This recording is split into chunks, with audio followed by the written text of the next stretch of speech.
President Tinubu's 2025 budget of restoration is already generating reactions from citizens. The head of Natural Resource and Climate Governance at Budget Foundation, Enebi Opalua, joins us to discuss further. Thank you very much for your time, Enebi. Now, you look at the budget estimates for 2025 for several sectors in the country. Security, infrastructure, and education are top on the list. Do you have any reservations on the amount allocated to each of these sectors? First of all, thank you very much for having me. It's a pleasure to be on your program this evening. Also, let's get right into it. Looking at the budget estimates for certain sectors as highlighted by the president during the speech. So defense having 4.5 trillion, infrastructure another 4 trillion, education 3.5 trillion, and health 2.4 trillion.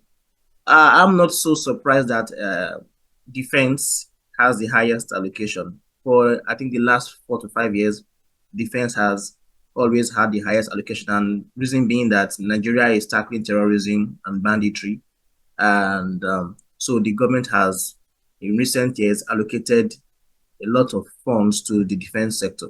However, the challenge has been in proper accounting or proper disclosure of how these funds have been spent, and then tallying that with the results that we get from fighting terrorism. We've had some good reports lately, but however, on the overall performance is still left to be judged. In terms of education, yeah, I think education is having a higher allocation for the 2025 budget compared to previous years. The same for health. Yes, health has perhaps maybe some 20 or 15% increase compared to the 2024 budget or so. If you look at the initial budget presentation, and so it's quite commendable that allocations to education health are increasing.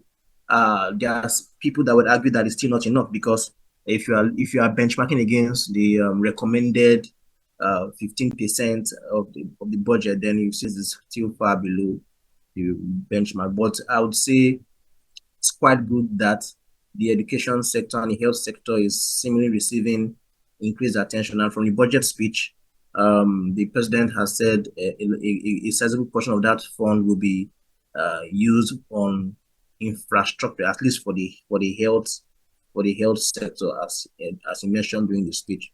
So in terms of sectoral allocations, that is those that are at least for the 4 sectors that were highlighted in the budget speech. Hopefully, when the breakdown is publicly available, we have the opportunity to look through and then analyze it much more broadly and much more deeper.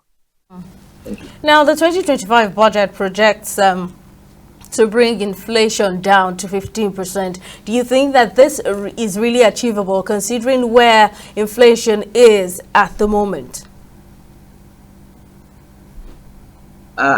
No, Nigeria's budget has always been ambitious. From 34% down to 15% is a tall order. It's a very ambitious goal. Like I always say, if they can achieve it, fine.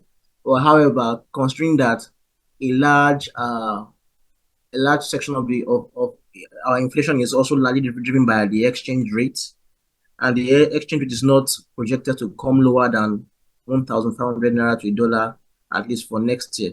I find it difficult to see how they might be able to achieve a 15%, like 50% inflation. That is over 50% improvement in terms of inflation rate. I think that might be very difficult. Yes, based on the budget speech, they are looking at improved security, which will now allow more food production.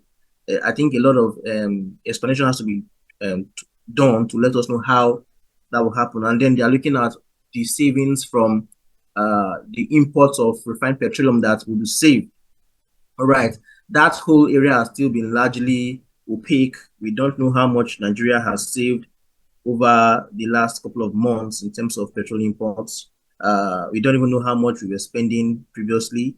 We now buy fuel from the Dangote refinery, which now also exports, and the The president also alluded to the fact that we will also be benefiting from exports. We don't know how the refinery, Port Harcourt refinery will play into this and how other local refineries will play into that. So in terms of the contribution of reforms in the oil and gas sector, we are yet to have a full disclosure of how the government intends to achieve all of these in bringing down inflation rate. Yes, there are positive signs, potentials that can be leveraged upon, but I think there needs to be a lot more explanation. It's not just enough to, in quote, throw out the numbers and the ambitions there. By historical and by antecedent, we've seen that in terms of budget performance, it hasn't been as good as the budget itself. And so there's still a lot to be explained by the federal government on how this will be achieved. Yeah, I'm sure the federal government would provide more clarity on the budget. Head of Natural Resource and Climate Governance at Budget Foundation, Enebi Opalua, we appreciate your contribution. Thank you very much.